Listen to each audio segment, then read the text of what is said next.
Luck by chance Zoya Akhtar की directional debut है। Luck by chance में जोया अख्तर ने एक स्टोरी को लिया है जो कि बेसिकली बॉलीवुड के इनसाइड वर्ल्ड को डिपिक्ट करती है कि किस तरह से कैसे कोई आउटसाइडर इस वर्ल्ड में एंटर करता है और कैसे मूवी का हर एक कैरेक्टर इंटेंशनली और नॉन इंटेंशनली इस आउटसाइडर को सक्सेसफुल बनाने के लिए काम करता है।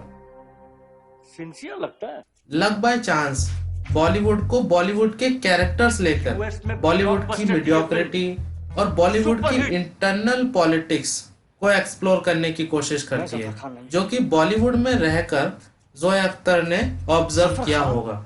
एक इमेज है। I work for Zafar Khan. वो बार बार मुझसे पूछ रहा है कि इस तरह का रोल करने के लिए क्या तुम्हारे पास मेरे करोड़ों फैंस की इजाजत है।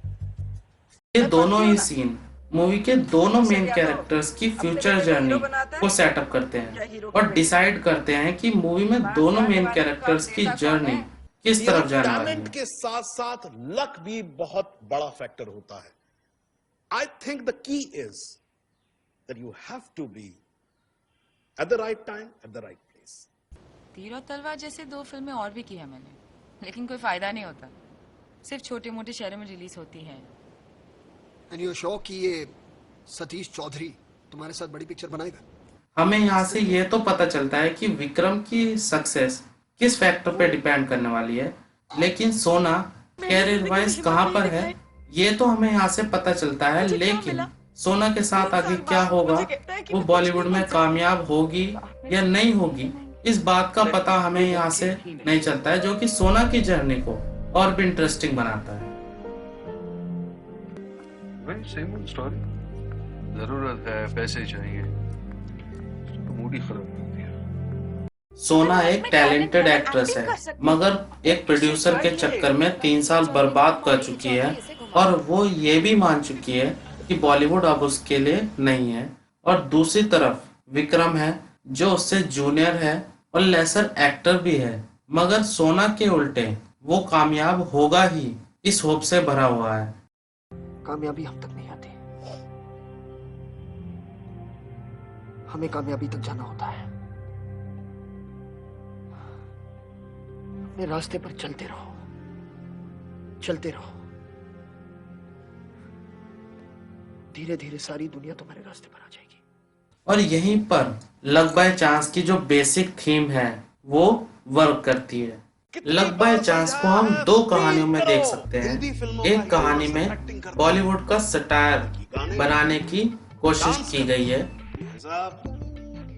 हिंदी फिल्म में हीरो बनने के लिए बहुत कुछ चाहिए और हीरोइन बनने के लिए सर?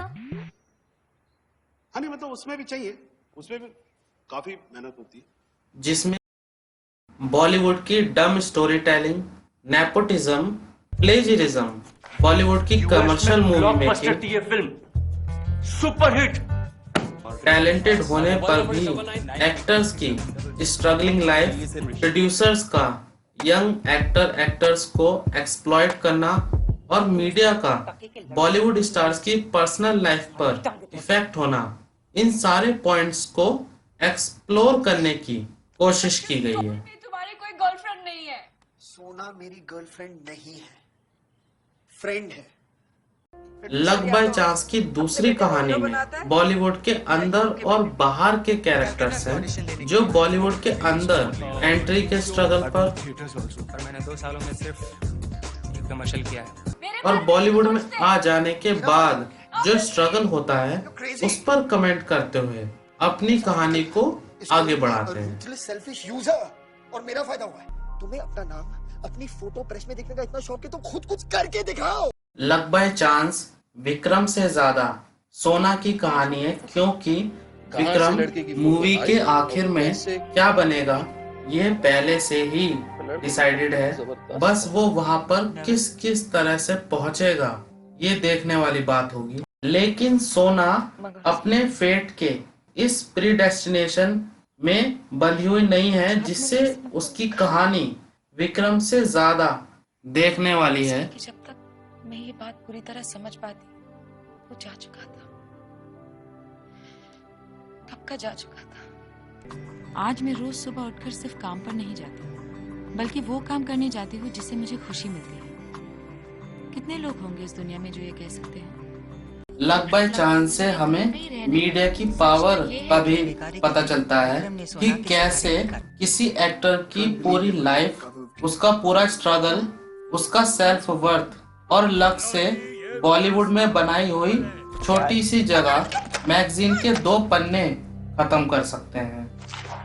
और यहीं पर हम सोना को विक्रम से इस तरह से कन्फ्रंट करते हुए देखते हैं, तुम समझ नहीं सकते कि मैं तुमसे बात नहीं करना चाहती हूँ। क्योंकि यहाँ तक आते आते सोना अपनी पहचान जान चुकी है और विक्रम उसके साथ क्यों था और अब उसे वो क्यों चाहिए और वो कानपुर छोड़कर मुंबई क्यों आई थी। ये सब सवाल अब मूवी के इस स्टेज पर आते आते उसके लिए खत्म हो चुके हैं। कि तुम सचमुच ही इतने ही सेल्फिश हो। मैं तुम्हारी बात पूरे ध्यान से सुन रही थी। कैसे मैं तुम्हारी जिंदगी का एक हिस्सा थी, कैसे मैंने तुम्हारा साथ दिया, कैसे मैं आज भी एक सपोर्ट, एक एंकर बन सकती हूँ तुम्हारे लिए।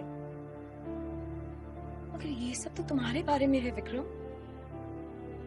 इसमें मेरी जिंदगी का मेरा जिक्र कहाँ है बताओ?